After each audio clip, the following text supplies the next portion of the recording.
Childhood was pretty normal up until I was at the age of 13, and my dad was diagnosed with cancer. But at the age of 14, just a couple weeks before I went into my freshman year of school, he passed away. I was completely angry at God for taking him away from me. I closed off all emotions. I didn't want to feel anything because I didn't want anybody to see me hurting. I didn't want anybody to feel sorry for me. I got married while I was in the military. I couldn't share anything. I couldn't sympathize with anything because I couldn't even sympathize with my own hurt. I was a dad that was present, but emotionally absent. I didn't even know how lost I was, really. I didn't even know that I was searching for something. And he gave my wife a hope in me that I didn't even see. God used my oldest daughter to just simply ask the question of, like, Dad, why don't we go to church? So once we started coming, it was like something I did not expect. It was a big church. I was able to come in and go. Nobody talked, I didn't have to answer to anybody if I wasn't going to show up. Pastor Cal would give messages. It was like he was literally talking directly to me. God was taking these wounds that I had created in our marriage and in my family. And he was just sewing them up.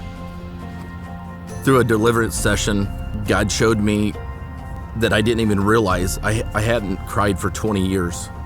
They prayed for me that God would restore my emotions. And it's like now I cry over anything. And each time that it happens, it's like a reminder to me that God healed that part of me. 2 of the baptisms before my baptism,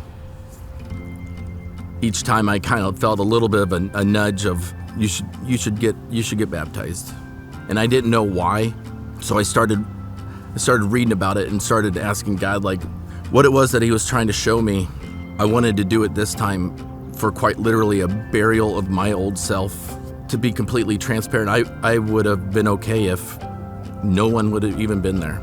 So I had Bob Wilson, I asked him if he'd come up there and help baptize me, because I wanted someone there that knew my story, because it wasn't just a rededication, and I just felt like I wanted somebody there that knew why I was doing it.